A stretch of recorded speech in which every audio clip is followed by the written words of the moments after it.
Hello.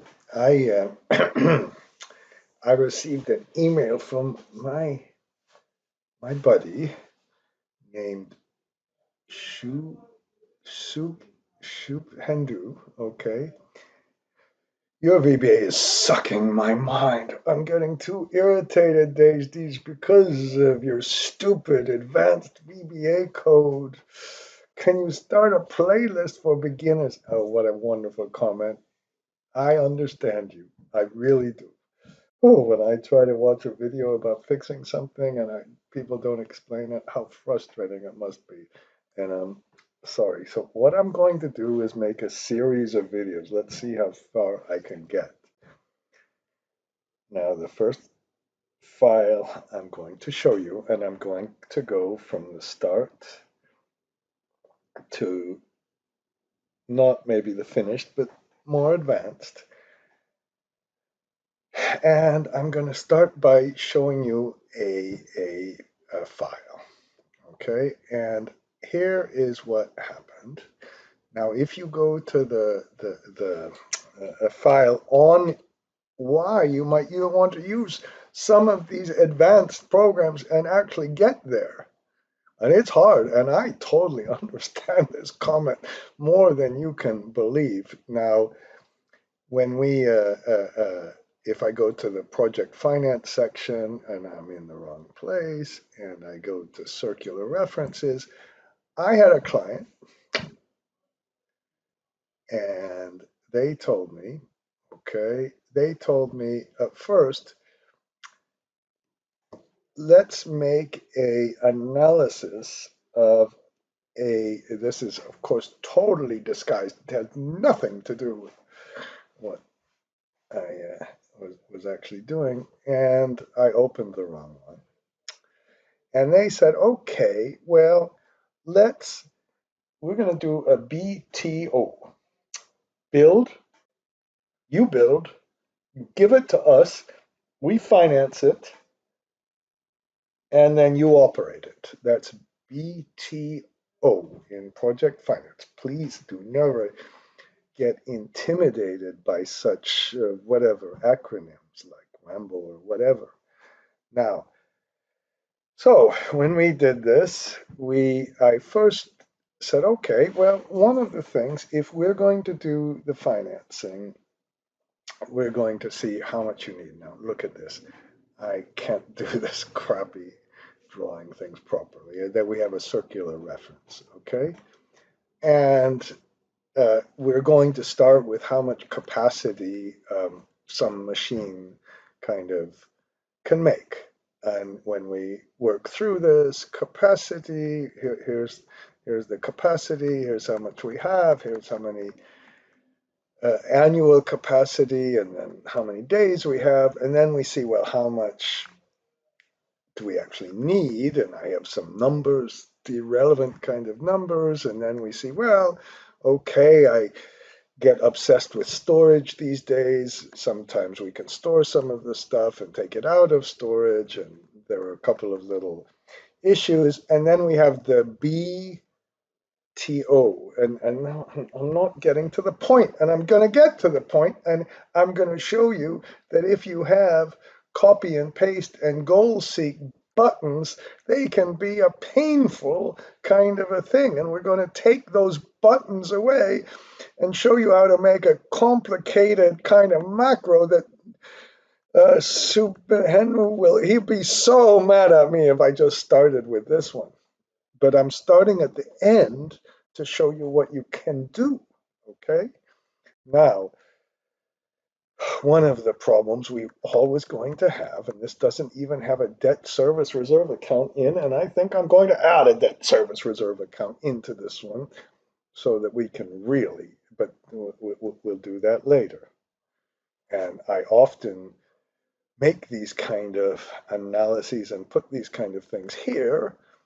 And what happens if we change the cost of a project? Now, if I press this button right here, and I go to control and square bracket, here's our scenario. Now, what I did is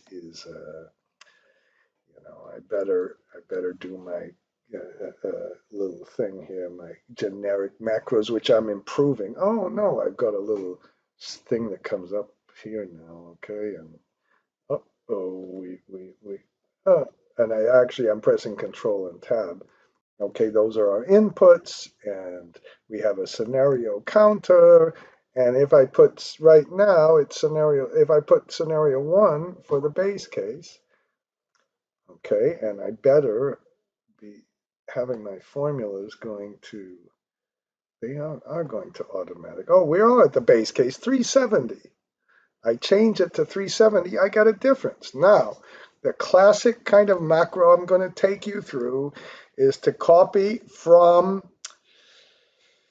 calculated to fixed, calculated to fixed, calculated to fixed, a circular reference, and we put our copy and paste macro in. Okay. Then, all right, that gets our financing straightened out, and I'm not working through. I'm gonna, since I disguised every number and every total thing I could possibly do, this I'm gonna put this on the on my website in the circular reference section of project finance somewhere. Well, actually, I've already put it there. I remember. Okay, show you later on. Now, this has an equity bridge loan, and an equity bridge loan is nothing complicated.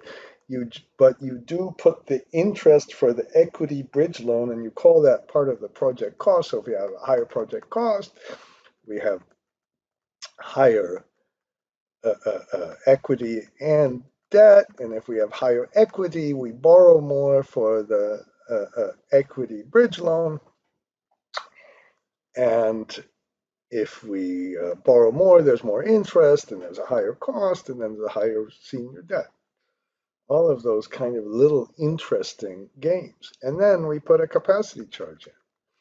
And we put a capacity charge in so that, and we've got some equity cash flow, and what I want to do is put a capacity charge in so that we'll get a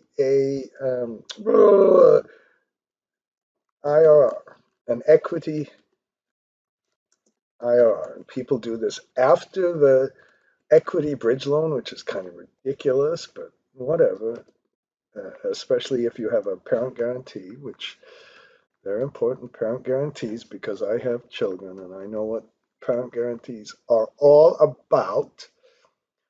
That's why I'm broke. Okay, and my actual equity IRR is 2% when I change the cost.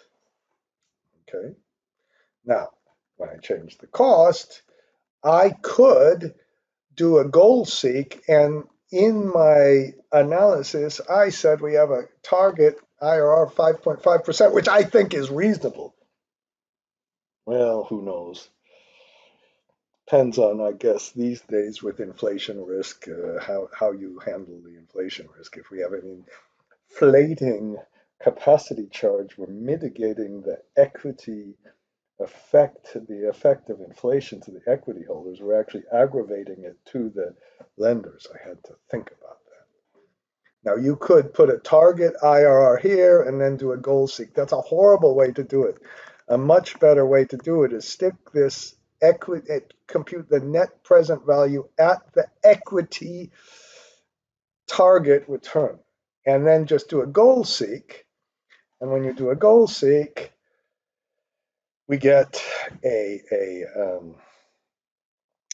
we can figure out the capacity payment, okay? And that capacity payment will give us our IRR. Now, let's go to our sensitivity case and put in scenario 3, which is our worst case, okay? Those are the kind of cases that my life seems to be all about, okay? And then when we do our IRR is lower because we have a higher cost, and we want a 6.5% IRR. Okay. Now we could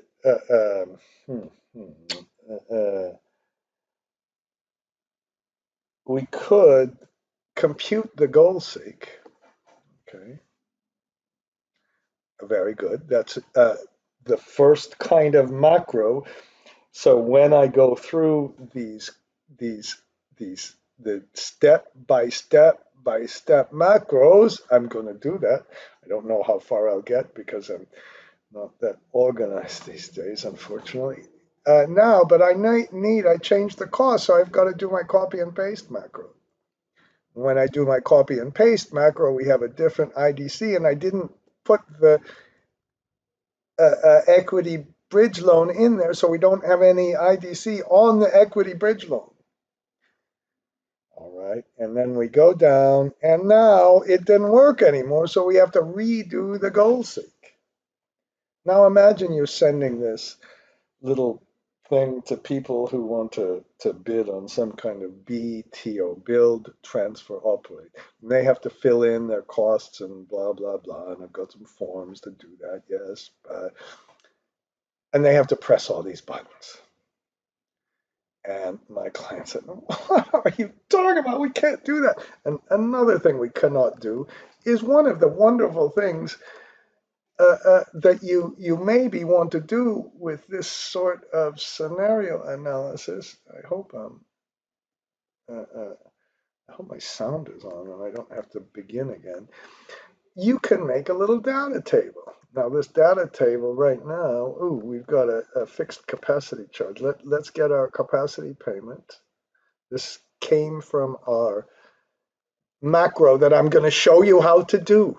This is an introduction. Please don't get mad at me again, or mad to me.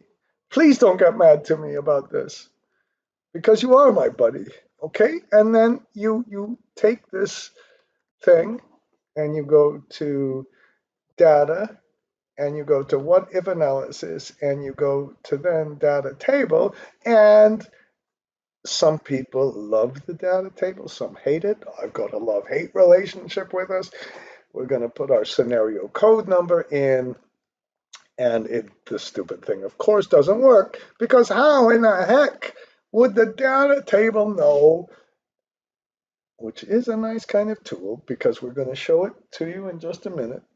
It's a nice kind of tool, and it doesn't work. All right, enough of this.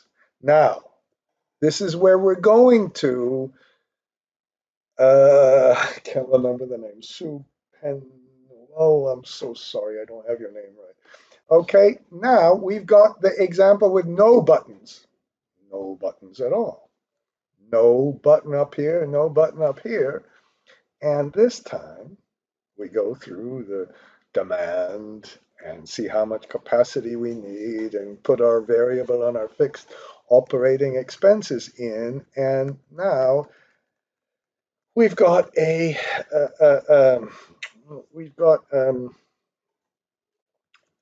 zero difference, okay? And with this zero difference, here is what I did, and I didn't tell you yet. We made something called a UDF. And this fixed value now comes from the UDF. Now, if I go over here and change our scenario code number to number 1, UDF stands for user defined function. Oh, look at it, it's still 0. And it put the EBL in, and guess what it also did? It computed a capacity payment. Where in the heck is my, and that capacity payment was changed if I change the thing. I better take a minute. Now, when we make a macro, I do not purposely have the developer tab up here. So you got to go, when you're going to make a macro, you better go to the developer tab and put where's the customize ribbon, and you click on the developer tab, and then you have a secret handshake. If somebody shows you a file and they don't have the developer, you say, oh, I think you're good in Excel, yes, but you, in the back of your mind, say, you don't even have the developer tab, and you can do something really easy with the thing. I'm going to make this go to 13. I'll explain why in just a minute. Go to format control, and you make it go from 1 to 13. 13. And then you go here and you go back here and you put this one in. Okay, and then we make a developer tab, and then we now when I'm changing this, you can see that this is changing. Of course, you could do something like this. And in fact, let's do the whole thing. And if we'll, oh, no, we got to put one, we're going to put one, and we're going to go all the way down, Alt-EIS, and we're going to go down to 13. And we're going to make a little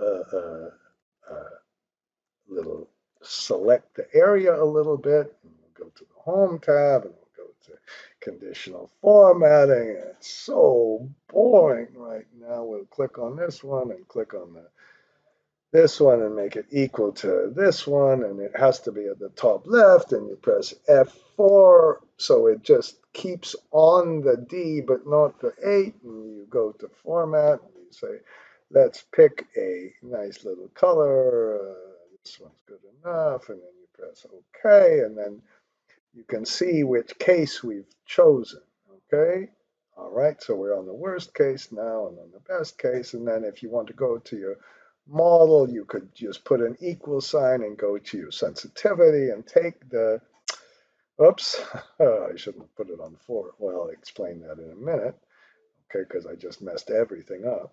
And we put it on 3 with the worst case, and then we right click and copy this and switch it over to the number, to the title. Okay, that's that. Now here is the really exciting part. When you switch the cases around, okay, so let's go up, I guess, to switch the case. Oh, the wrong way. Okay, I had 50% chance, I lost. We put it in, and now you see there's an EBL, and the difference is still 0. How wonderful is that? And then you go down, and not only is the difference equal to 0, the IRR is still going to be our target IRR, and I don't even have to show you that because the NPV is 0. That's essentially 0. I'll explain why it's not exactly 0 in a little while.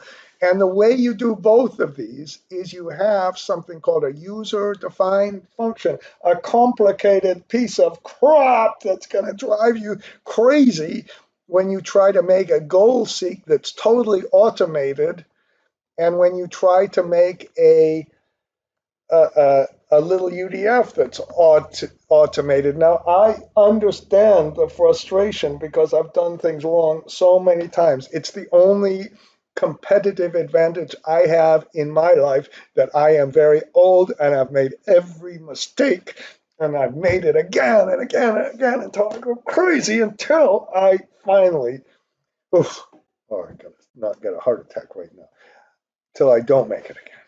Phew. Okay, calm down. Now, if we do that, just to finish this up, let's finish this up and do a little scenario analysis, okay? And I want to compare the base case versus the worst case and see, in our situation, we're going to make a big data table. Now, these still come from the wrong place. This is the capacity payment. And remember, this capacity payment came from somewhere down here. And our total amount of the levelized cost of our bid is this, okay? And then we can put different financing in, different interest rates in, different costs, and see which one matters more. Now, I do this sometimes with a tornado diagram, but this time I'm going to do it with a waterfall chart, which is so hard for me. I didn't want to do it, but Excel has a pretty good thing. Okay, and what we're going to do is take one by one, and we'll go, okay, down here, and we'll put equal transpose. And this is going to be relevant for us later. And shit. Excuse me. I didn't swear just now. I really didn't. Uh, Alt EIS, and I didn't do that. Alt EIS. This is hard for me to do when I'm taking this idiotic recording of myself. And I put over here, take this one and Alt EIS, and we have 11. So if we 4 to 1, 2, 3, 4, 5, 6, 7, 8, 9, 10, 11. Okay, and then ooh, I couldn't count. Equal transpose, and then we take all of our variables, and we're going to make a waterfall diagram. Oops, and we're going to say worst case. Okay, and shift control enter. And again, I am showing you why this technique of getting a little bit complicated with the macros. I know, okay, it's hard, and this time I'm gonna start with this one. Okay, I shouldn't have put that in again, but whatever. Okay.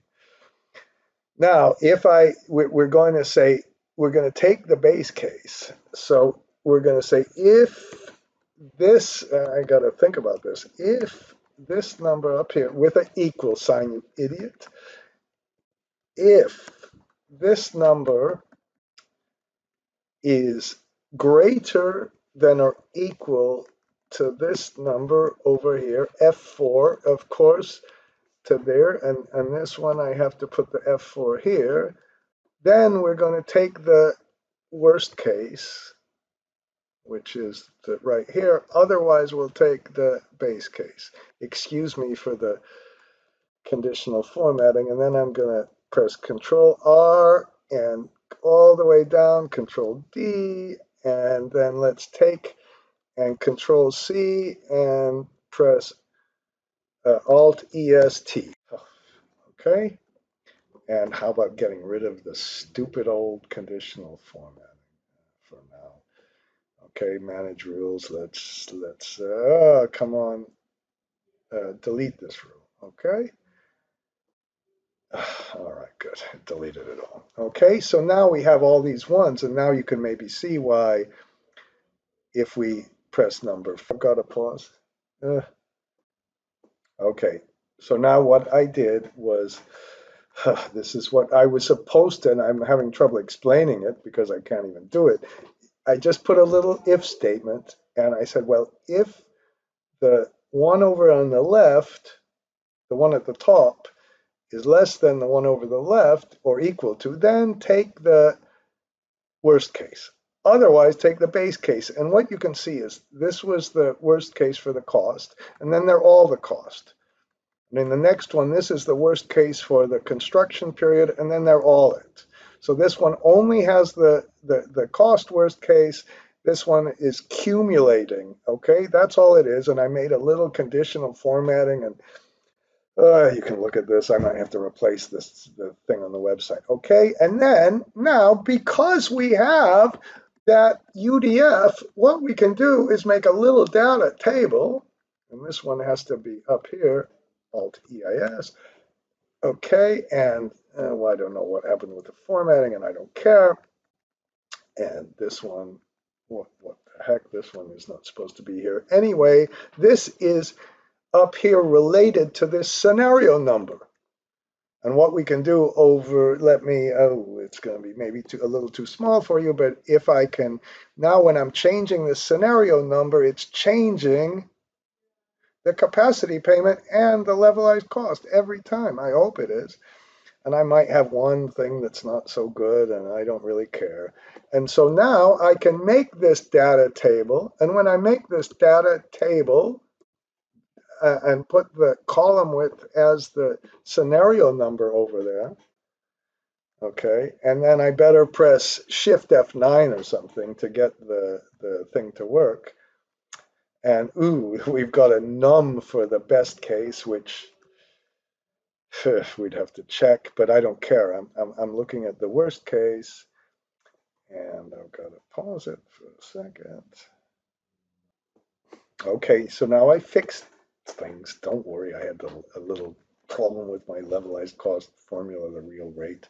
But, okay, the base case had a capacity payment of 111, and a levelized cost of 68. And then when we only changed the cost, our capacity payment went up to this. This went up to this.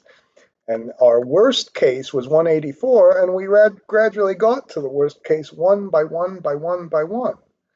So now let's see what we can do. Okay, I had some fits and starts, and I had to delete the stupid video I made, and so what you do here, I hope I'm going to connect it all okay, is because you have this user-defined function. All right, you can go to data and make another data table. And once you make the data table, you put in the column input, and I am so thankful I made this video in a way because.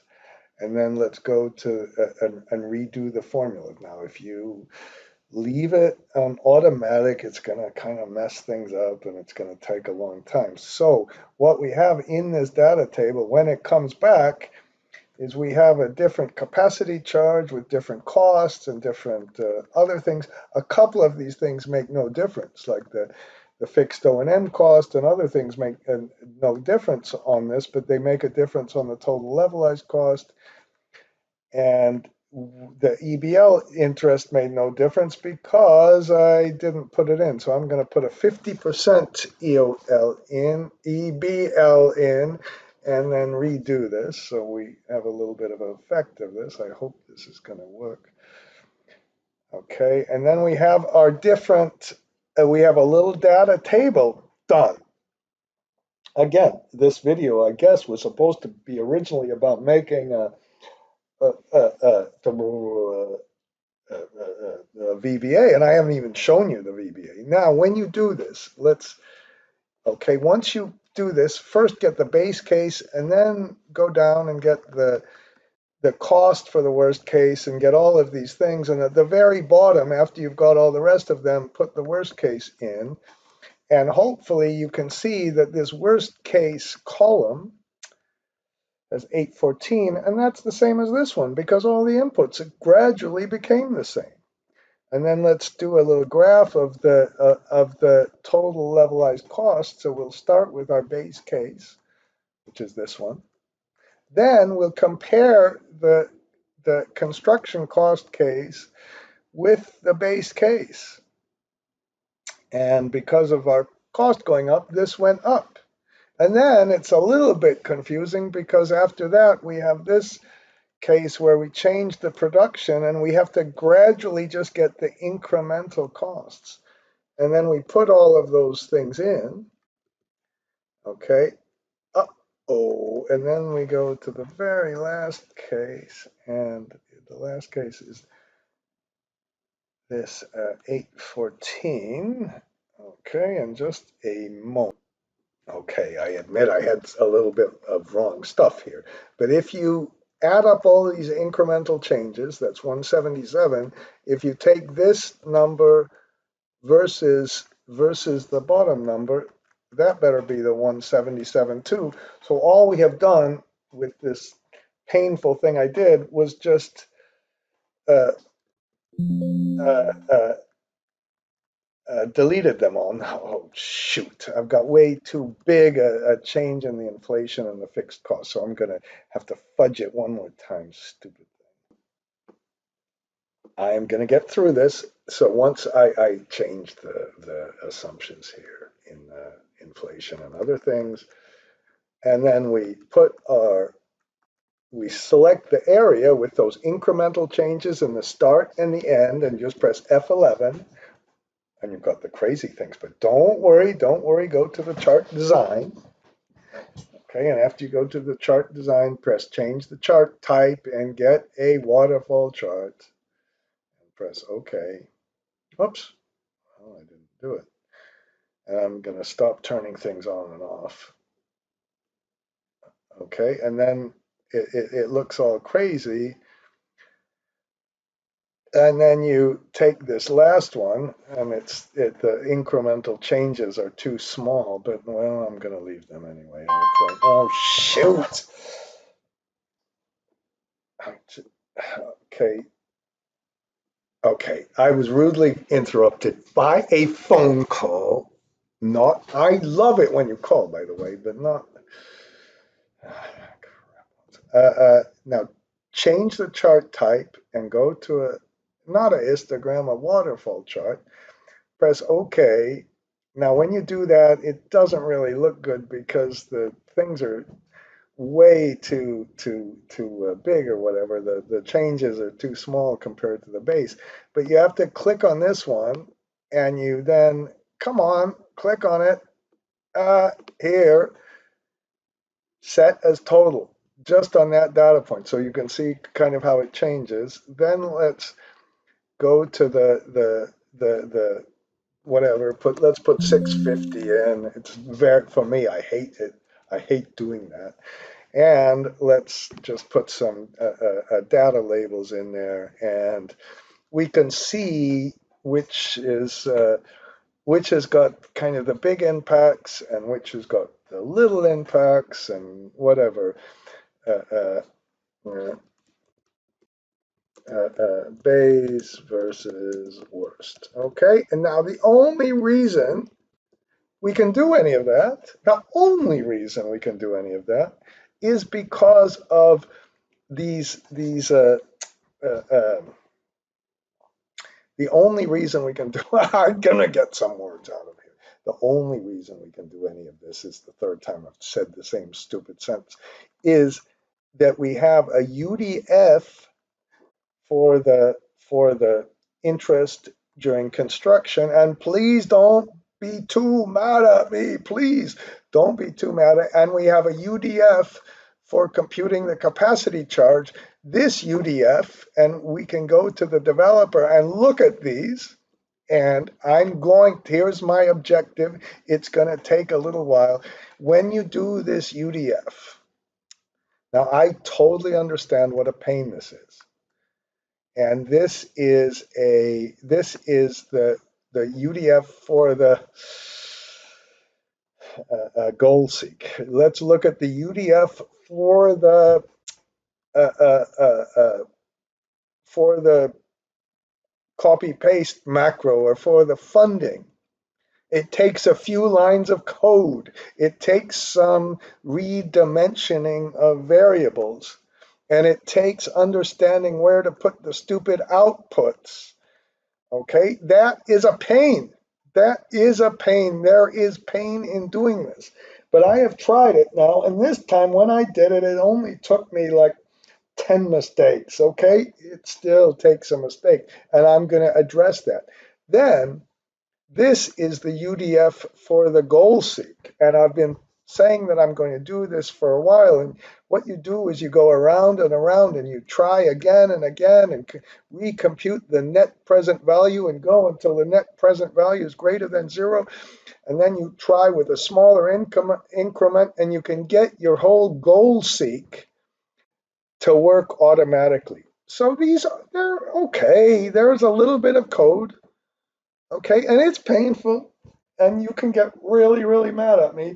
But now I'm going to stop the video and start making simple videos and walk you through a video how to do this one by one.